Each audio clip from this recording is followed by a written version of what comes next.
ও আল্লাহ, তোমার দরজার সির মালিক, মাফ করে দাও। তোমারে জীবনে দেখতে পারি না রে আল্লাহ, তোমার নবীরেও দেখতে পারি নাই রে আল্লাহ।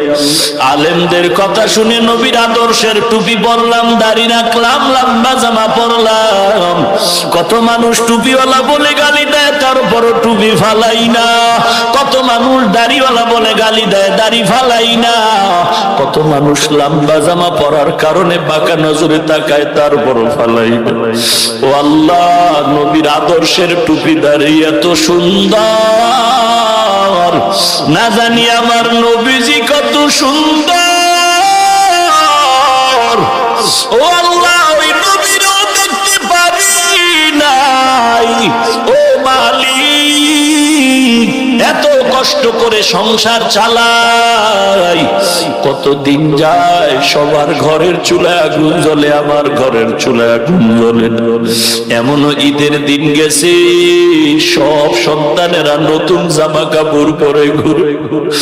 আমি এমন গরিব, আমার সন্তানের ঈদের সময় একটা ভালো জামা কাপড় কিনে দিতে পারি না।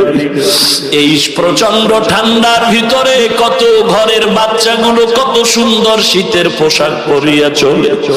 এমনও গরিব আছে রে বাবা, একটা ভালো পোশাক কিনার টাকাও নাই, একটা কম্বল কিনারও টাকা নাই রে বাবা। এই বান্দাগুলো তারপরও মন বেজার করে না, আলহামদুলিল্লাহ বলে জিকিরে বসে যায়, তসবিহ পড়ে, আল্লাহর মহব্বত। এরে নবীর উম্মতের দল, ইমাম সাহেব ডাক দিয়া বলে, রে যুবক, আমার মাওলার মতো দয়াময় আর কেউ নাই। আমার আল্লাহরে তুই মহব্বত করিয়া যদি ডাক দাও, ওরে সন্তান যখন আব্বাকে আব্বা বলে ডাক দেয়, বাবার কলিজা ঠান্ডা হয়ে যায়। সন্তান যখন মাকে মা বলে ডাকে, মায়ের কলিজা ঠান্ডা হয়ে যায়। এরে নবীর উম্মতের দল, আমি আল্লাহর তো ছেলে নাই, মেয়ে নাই যে আব্বা বলে ডাকবে। আল্লাহ বলেন, ওরে আল্লাহর গোলাম, তুই যখন আব্বাকে আব্বা বলে ডাকো, আম্মাকে আম্মা বলে ডাক দাও, আমি তোর জীব জবানের দিকে তাকায়া থাকি।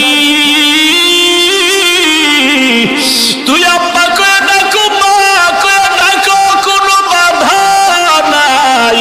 তবে আমি চাই তুই ফাঁকে ফাঁকে একবার আল্লাহ কয়ে ডাক দিবি। তোর একটা ডাক আমি শুনবার ইচ্ছা করি। ওরে তোর ডাকে যদি মায়ের কলিজা ঠান্ডা হয়, বাবার কলিজা ঠান্ডা হয়, ওই তোর মা বাবার থেকে আমি আল্লাহর মায়া কি কম? আমি আল্লাহর মায়া মোটেও কম নাই। অন্তর ভরে একবার আল্লাহ বলে ডাক যদি দাও, আমি আল্লাহ তোর ডাকে এত খুশি। ও দয়ার আল্লাহ,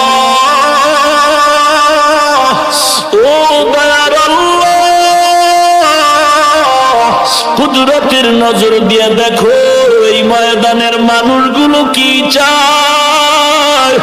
টাকা চায় না, বাড়ি চায় না, জাহান্নাম থেকে মুক্তি চাই।